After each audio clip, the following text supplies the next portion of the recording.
Usually, well, when we think about strength, we tend to picture something very physical, right? Hmm. Something undeniable. Yeah, absolutely. Like a purely physical feat. Exactly. Yeah. Like I always picture a power lifter stepping up to a loaded barbell. The weight is just sitting right there, Made of solid iron. right? Solid iron, and it is perfectly quantified down to the exact ounce. You grab the bar, you brace yourself, you pull, and in that split second, well, either gravity wins or you win. It's binary. There is absolutely no ambiguity in that physical moment. I mean, the barbell either leaves the floor or it remains anchored. Right. And when gravity wins, it's just physics. But when you step out of the gym and into, the terrain of human motivation and personal accountability, That's a whole different ballgame. it really is. That barbell is no longer made of iron. You find yourself dealing with this entirely invisible weight. Right, the psychological weight. Yes, we are talking about the weight of our own hesitation, our own self-doubt, and frankly, those internal narratives we constantly construct just to justify our inaction. Yeah, we're really good at that. We are. And when hesitation wins, it's not physics anymore. It's psychology. And figuring out how to lift that psychological weight is a much murkier, much more complicated landscape. It's the ultimate invisible struggle, really, because we are fighting a kind of psychological gravity that we actually generate all by ourselves. Wow, yeah. Like, you think about it, we are both the lifter and the gravity. That is such a good way to put it. And that brings us to what we are doing today. Welcome to today's deep dive, curated specifically for you. Today, our mission is to do a microscopic analysis of a text that forces you to confront that exact invisible weight. And you are doing something highly unusual for this show today. We really are. Normally, we sift through like massive data sets or these sweeping historical accounts, but today we are examining an incredibly brief excerpt from a piece titled The Resilience Manifesto. Extremely brief. Yes, and when I say brief, I mean 9 words. 9 words. The entire text we are exploring today reads like this. You are stronger than your excuses. Prove it today. What's fascinating here is the specific literary framework we are dealing with. I mean, a manifesto is a distinct animal. Right, it's not a self-help book. Exactly. It is never framed as a gentle suggestion or like a helpful tip you might want to try if the mood strikes. Yeah, manifestos don't care about your mood. They really don't. They are designed to be hostile to the status quo. They are these disruptive, uncompromising declarations that attempt to force a new reality into existence simply by declaring it. They just speak it into being. Right. This text doesn't ask for permission. It throws down a gauntlet. It acts as a rallying cry that condenses, honestly, a massive amount of behavioral psychology into a tiny, inescapable corner. Okay, let's unpack this opening premise, because it immediately establishes a very specific and honestly a very aggressive power dynamic. You are stronger than your excuses. It sets the terms immediately. It does. And I want to offer an analogy for you, the listener, as you sit with that sentence. Are our excuses like a heavy physical backpack that we are actively choosing to strap onto our shoulders every single morning? Like feeling the weight but carrying it anyway. Exactly. Or, on the other hand, are excuses more like a phantom wall? Something that looks incredibly solid, made of thick brick and mortar from a distance, but the moment we actually walk up and push on it... Our hand just passes right through the fog. Oh, right. Which one is it? Well, the manifesto fundamentally treats excuses as the phantom wall. But it does something very clever linguistically. By personifying excuses, by positioning them as an active adversary, you must be stronger than the text forces you to look at the hierarchy of your own mind. How so? Well, it definitively states you are stronger. It doesn't suggest that you have the potential to be stronger or that, you should be stronger under the right conditions. Like if you get enough sleep. Right. It states your superiority as an absolute objective law of nature. You are stronger, period. But let me push back on that, because Yeah. that absolute framing feels, I don't know, a little dismissive of lived reality. Yeah, I can see that. If we are being rigorously honest with ourselves, our excuses rarely feel like phantom walls made of fog. They usually feel like highly logical, heavily documented, entirely valid reasons. They feel very real in the moment. Totally real. Let's take a physical absolute. If I have a shattered femur, my inability to run a marathon tomorrow is a fact. It's not an excuse. Right, that's biology. But what about burnout? What about being clinically exhausted from like a 60-hour work week, dealing with a sick family member, and staring at an empty bank account? Yeah, life just piling on. Right. If I say, I am too exhausted to work on my side business tonight, that feels like a solid brick wall. How did this manifesto strip away the biological validity of that fatigue? That is the exact boundary line the text forces you to navigate, and it does so purely through its vocabulary. The manifesto deliberately targets excuses, not facts or circumstances. Okay, distinguish those for me. Well, like you said, a shattered femur is an immovable reality, but burnout, while a very real biological and neurological state, it is a circumstance. An excuse is the cognitive narrative you wrap around that circumstance to justify a permanent halt in forward motion. Oh, wow. Right. The manifesto doesn't deny your fatigue. It attacks the conclusion your brain draws from that fatigue. So the exhaustion is the circumstance, but the excuse is the sentence, therefore I am incapable of doing anything at all. Precisely. You have to remember, the brain is an energy conservation machine. It's lazy. Evolutionarily, yes. Its primary goal is to keep you alive while burning the fewest calories possible.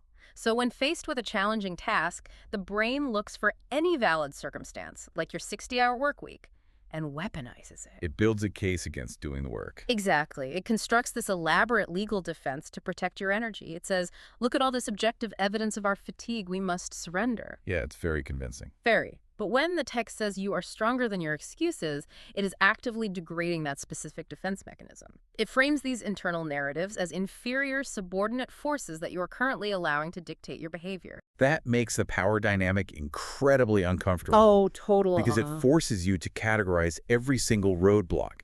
It demands that you ask yourself, is this an absolute law of physics preventing me from moving forward? Or is this just my brain successfully lobbying for a nap? Right. It takes away your cover. By declaring you are stronger, the manifesto argues that if an excuse is currently stopping you, it is only because you are willfully abdicating your throne. You're stepping down.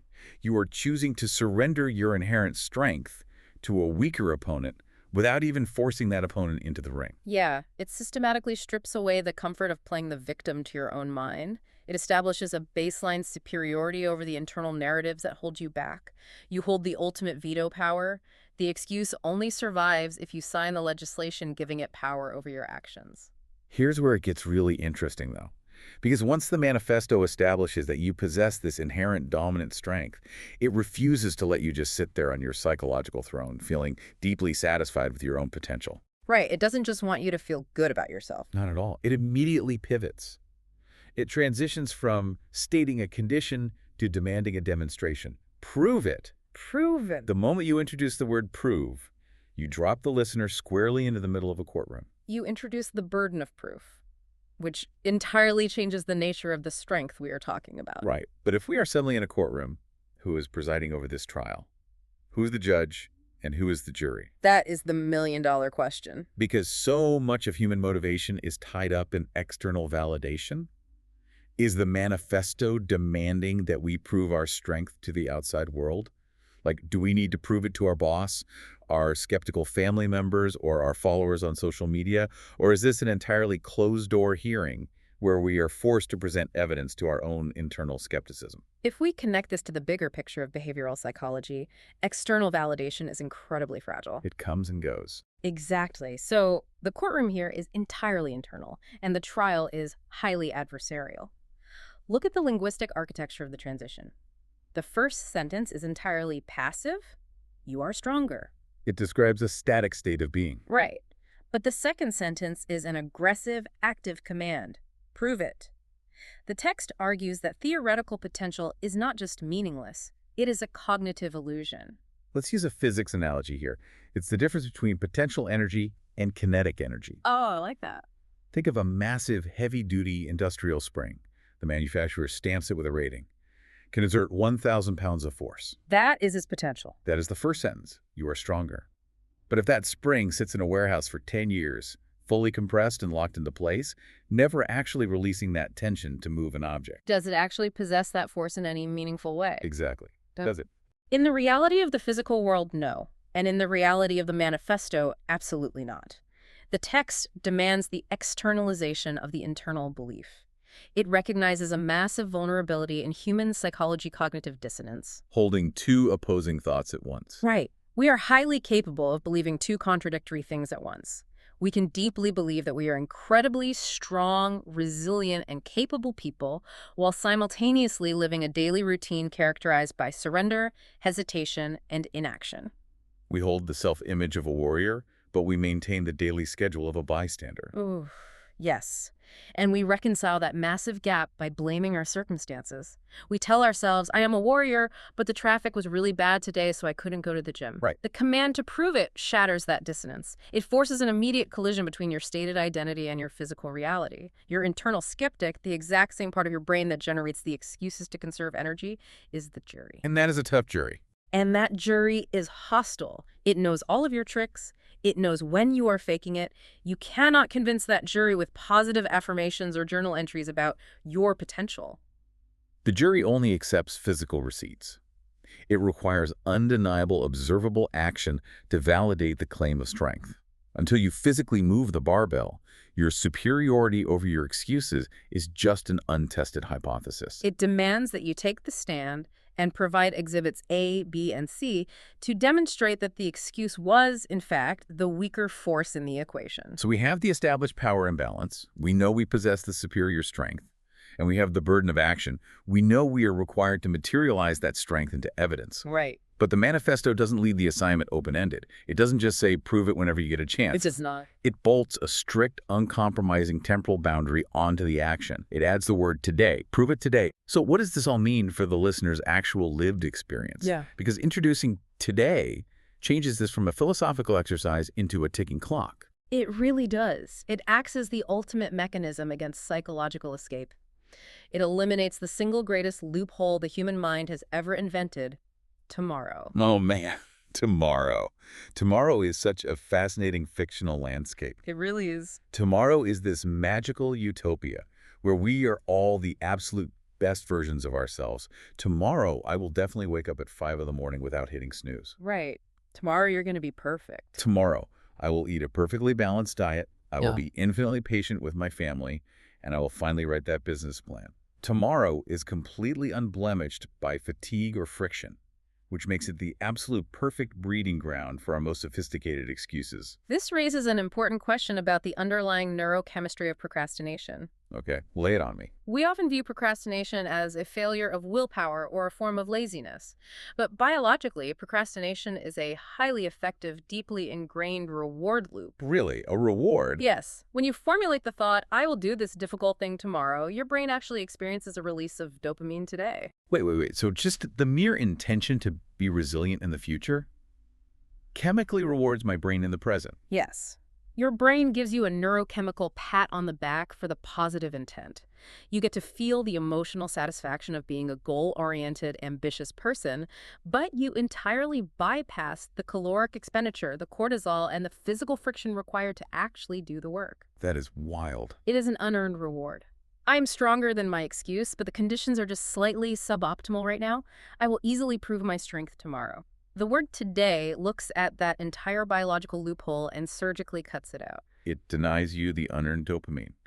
It says you do not get to claim the identity of the victor if the battle is scheduled for a future date that never actually arrives. Exactly. You're trapped in the present moment, and you have to fight the opponent standing in front of you right now. By attaching today to the command, the text forces immediate, inescapable accountability. It argues that strength does not exist in the future tense.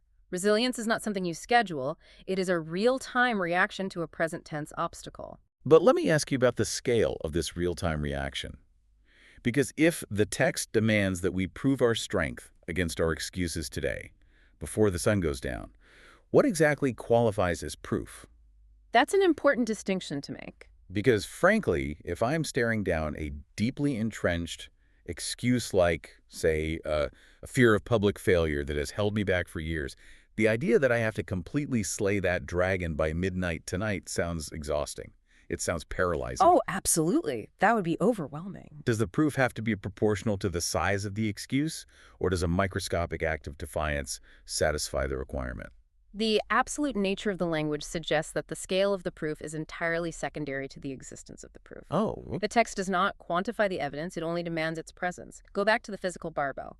If gravity is pulling down with 400 pounds of force, and you pull up with 401 pounds of force, the bar leaves the floor. right. You don't have to throw it through the ceiling to prove you are stronger, you just have to break contact with the ground. So if my excuse is, I don't have the time or energy to write the novel I've been talking about for 5 years, Proving my strength today doesn't mean producing a flawless 50-page chapter before bed. Not at all. If the excuse is dictating zero output, then writing a single, unpolished paragraph is undeniable physical proof that you, and not the excuse, dictated your behavior in that moment. Just one paragraph. Yes, you engage just enough kinetic energy to overpower the static friction of the excuse.